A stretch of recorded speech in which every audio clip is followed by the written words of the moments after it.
બોલ hello YouTuber family કેમ છો સબ ગુડ મોર્નિંગ જય શ્રી કૃષ્ણ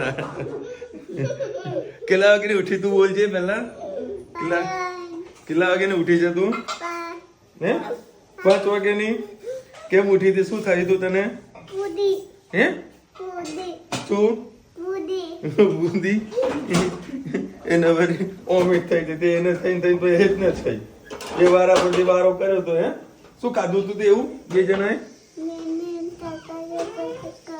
શું શું ખાધું તું ચટાકા પટાકા ખાધા ચટાકા પટાકામાં આવું ના થાય કંઈક બીજું હા લેતો આવી છો ચલો બધા ટિફિન રેડી થઈ રહ્યું છે આજે મમ્મી રુચિતા લેટ થયા ના લેટ નહીં હું વહેલો થયો કારણ કે ધનવીના હેસ છે ને હમણાં ખાસ કરીને મારી કાગડી છે ને મને ઉઠાડી દીધી અને આજે વળી શનિવાર છે એટલે હેતને વળી બપોરની સ્કૂલ છે અને હેત પાછું સુઈ ગયું જો હેત સુઈ ગયો ગોદડું અંદર હાલ્યું સુઈ ગયો કારણ કે ધનવી હેરાન ના કરે ને એટલે બહાર કાઢ પેટમાં દુખાય અને દવાનું બધું આપ્યું છે એટલે થોડી વાર આરામ કરશે એટલે બી મટી જશે અને સારું હશે તો જ એને સ્કૂલે મોકલવાના કર નહીં બોલ અને તું બાને કેમ હેરાન કરે સવાર સવારમાં હે બાવસ ને બધાને એવા હેરાન કરે જો મને આપો એ ડુપ્લિકેટ નોટ આવી છે ને હાથમાં જય શ્રી કૃષ્ણ સૌને મારા આવા બચ્ચાઓ હોય સવારમાં તો ટિફિન કરવું હોય તો બહુ કાઠું પડી જાય છે જય શ્રી કૃષ્ણ સૌને મારા સવારના રસોડામાં આપનું સ્વાગત છે આજે કોબી બટાકા એકાદ રીંગણ પડ્યું હતું લીલી ડુંગળી બધું મિક્સ કરીને આપણે સબ્જી બનાવી 3-4 કરી જેવું તેલ નાખ્યું અને રાઈ નાખ્યું છે લીલી હળદર પડી હતી તો અમારા ઘરમાં કોઈ ખાતું નહીં તો આપણે આ રીતે મસાલામાં ઉપયોગ કરી લેવાનો મરચાં સાથે મેં એને વાટી લીધી છે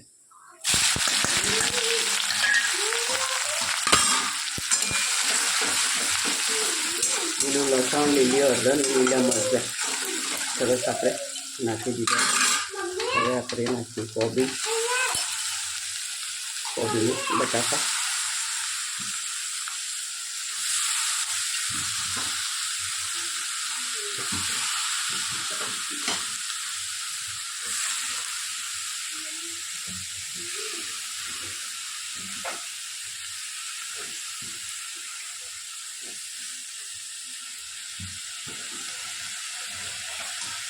ગરમ મસાલો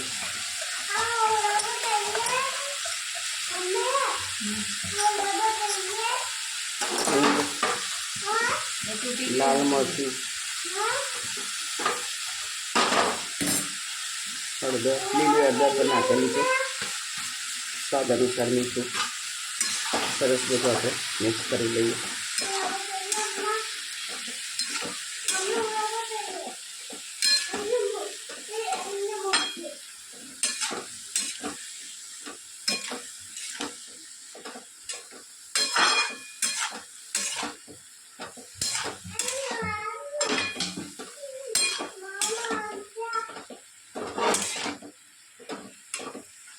સરસ બધું મિક્સ થઈ ગયું છે અત્યારે પાણી નહીં નાખીએ કોબીનું પાણી ખીચશે પછી થોડું ઘણું પાણી નાખીને આ સબ્જી આપણે કોરી બનાવીશું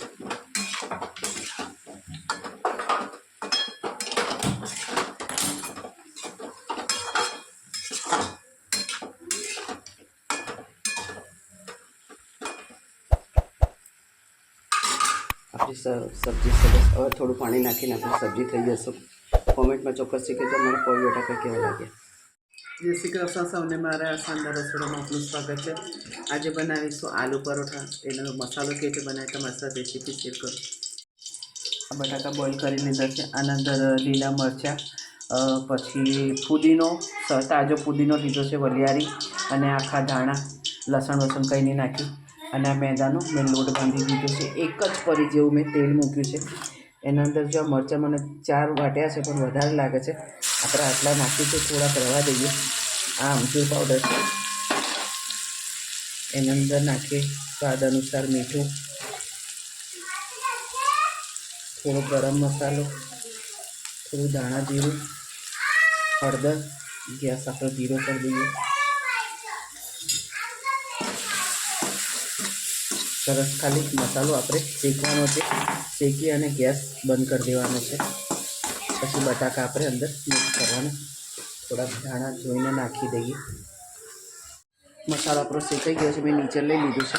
હવે ગેસ ઉપરથી મેં ઉતારી લીધું. હવે બધા આપણે એના અંદર બટાકાનો મસાલા પર મિક્સ કરી દેવાનું અને એના ઉપર થોડા ધાણા નાખી દઈએ ધોઈને.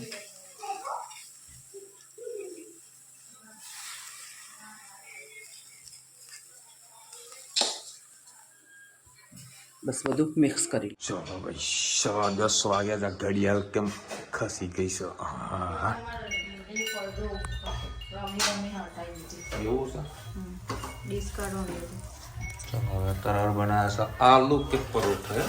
આલુ કે પરોઠે. સંજય મેં અત્યારે સોસાયટીમાં સર મેરેજનો પ્રોગ્રામ તો એનું અત્યારે ગાડીઓ પાર્કિંગ થઈ ગયું છે અમારું ફૂલ. તો બીજાના જગ્યામાં ગાડી મૂકીને આવ્યા છીએ. મતલબ સોસાયટીમાં કારણ કે સોસાયટીમાં પ્રસંગ હોય એટલે આપણો ઘરનો પ્રસંગ હોય એટલે આપણે થોડો સપોર્ટ કરવો પડે. ગાડી અમારી અલગ જગ્યાએ પાર્ક કરવી પડી શકે. મને તે ભિખારી હા જય ભિખારી આપણી બની સર મોજ આવી જશે.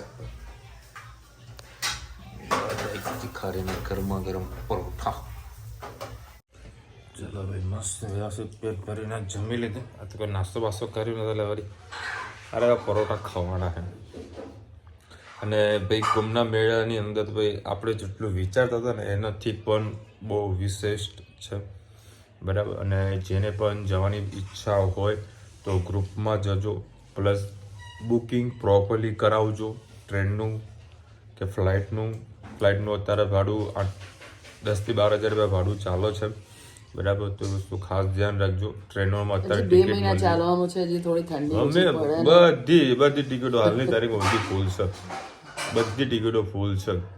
એટલે જ્યાં રોકાવાનું છે એનું પહેલાં કન્ફર્મેશન કરાવી લેજો કે રોકાશો ક્યાં આગળ જમવાની સગવડ થશે, ક્યાંથી તમને કોણ લઈ જશે, કોણ મૂકી જશે, એ બધું પ્રોપરલી મેનેજમેન્ટ કરીને જ જજો. જો મેનેજમેન્ટ કર્યા વગર જશો તો ખરેખર હેરાન થશો. અને એવા હેરાન થશો કે કોઈ સપોર્ટ કરવા નહીં આવે કે ઓલરેડી બધા હેરાન થયેલા હોય બરાબર. જો કે એવું કોઈને પ્રોબ્લેમ આવે એવું તો કંઈ છે જ નથી. કારણ કે આપણા ગુજરાતના બી ઘણા બધા સંગઠનો મમ્મી ત્યાં આગળ સેવાઓ આપી રહ્યા છે. અન્ન ક્ષેત્ર ચલાવી રહ્યા છે. સ્વામિનારાયણ સંપ્રદાય છે, પછી બાપા સીતારામ છે, જલારામવાળા છે, પછી કોઈ ડીસાના કોઈક બીજા બાપુ છે એ છે. ઘણા બધા સારી એવી સંસ્થાઓ ઇસ્કોનવાળા છે. એ સંસ્થાઓ સારું એવું રસોડું કરે છે, લોકોને જમાડે છે બરાબર. ઊંઘવાની તકલીફ બધાને કંઈક પડી રહી છે એવી વાત મળી રહી છે. અને બીજી વસ્તુ મારા મહેસાણાની અંદર એક ટૂર ઉપડે છે. લગભગ 12,000 કે 15,000 રૂપિયા ટિકિટ છે એક વ્યક્તિની. લગભગ 10 દિવસનું કંઈક ટૂર છે. આ એક્ઝેક્ટલી મને આઈડિયા નથી એટલું બધું કેટલા દિવસનું છે. એમાં તમને પ્રયાગરાજ, રામ મંદિર, બધું જ અયોધ્યા બધું આવી ગયું. વૃંદાવનનું બધું જ આવી ગયું બરાબર. એ બાજુ એરિયામાં જેટલા બી ફરવાલાયક જેવા સ્થળ છે બરાબર. અને મહાકુંભનું જે નાવાનું બધી જ પ્રકારની વ્યવસ્થા એ લોકો કંઈક કરવાના છે બી 2x2ની અંદર સ્લીપરમાં બરાબર. ખરેખર ખૂબ સારું. હું હાલ લખાવ મને કોઈ તકલીફ નથી પણ પપ્પાના કારણે આપણે બધી પ્રોબ્લેમ રહી ગઈ. કારણ કે ત્યાં કુંભના મેળામાં શું છે આપણે બધી કહેવાતો સાંભળેલી છે કે કુંભના મેળામાં ભાઈ ખોવાઈ ગયા હતા. હા બરાબર. એટલે એ વસ્તુ પોસિબલ થાય એવું નથી બરાબર.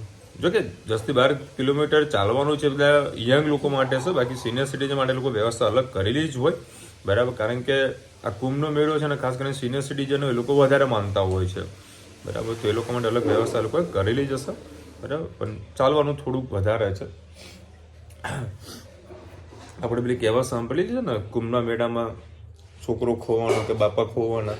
કેમ ખોવાનો તો એ આટલી બધી પબ્લિક આવે એના કારણે બરાબર. અને હવે તો હા બેટા મમ્મા લાવે. રુચિતા પાણી લાવજો ને બેટા. એ તો બેટા પાણી લાવ બેટા દીદી માટે. અને અત્યારે તો બધું એ લોકોએ એપ્લિકેશન બધી બનાવેલી છે બારકોડ ને આ તે બધું. એટલે એ પહેલા જ દિવસ 40,000 લોકો ખોવાઈ ગયા હતા એ બધી વાતો બધી સોશિયલ મીડિયામાં આવે છે. પણ જેને પણ સમય મળે ખાસ જજો. મયુરભાઈના ભાઈ જવાના છે. મયુરભાઈને આજે મારા વાત થઈ. મયુરભાઈ કે હું નથી જમ. બધું કેમ નથી જમ? કે મને આટલી બધી પબ્લિકમાં મને ગમતું નથી. બધું ભલા માના આંખો આમ ચશ્મા પહેરીને જતું રહેવાનું, ડૂબકી મારીને બહાર. આપણે ક્યાં કોઈ પબ્લિકને જોવા જોઈએ એવું જોવું છે. જેટલી પબ્લિક વધારે એમાં ઉપરથી વધારે મજા આવે. હે એટલે ગરબા ચાલુ થઈ ગયા. ધનુ પીવડે જવાનું ગરબા ગાવા. લેદનું નૈનાબેન લખી રહ્યા છે અમે ગ્રેવી આવી જ બનાવીશું, પણ લસણને ફોલીને એની કલીનું શાક બનાવીશું. શું થયું? હા રહી બેટા. નહીં તો ઊંઘ ચડ. શું અમને આપો બેટા. આજે ને શું કાઢ્યું? ભાવેશ આપજે. એ દોડી અમને હું આલુ આવજે. આપા કાકા આપે. કાકા વાલી વાલી કરી દે આપે. ઊંઘ ચડી છે. નહીં ખાધું એને કશું. મમ્મી તે રુચિને દે ને મમ્મીને દે આવે કે કંઈક ખવડાવું કંઈક ખવડાવું. એટલે ધનુ ને પંપાણી બાના જોડે જ આવે કે બા મને કંઈક ખવડાવશે. અમે ના ખવડાવીએ. અમે ત્યાં શાક રોટલી ખાવા હોય તો પૂરા શાક રોટલી જ ખવડાવવાની. હા આપણે વાત કરતા લસણનો ગ્રેવીનું.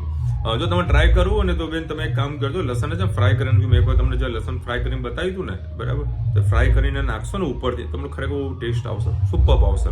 એટલે ફ્રાય કરજો. ફ્રાય વાળું છોલીને તો ખાવાનું ના બાફેલું કરશે. પેલું તો બાફેલું હતું મમ્મી. આને કદાચ તળેલું હશે ને તો મજા આવશે. હા આપે બેટા કાગળ ભાવ સાંભળો ને. ના ના ના જાય કાગડી મારી. ચલો કાલે તો છે સન્ડે, ફન ડે, મોજ કરીશું. ચલો મળીશું નવા વિડીયો સાથે, નવા મોજ મસ્તીની સાથે. ત્યાં સુધી અમને આપણો જય હિન્દ, ભારત માતા કી જય.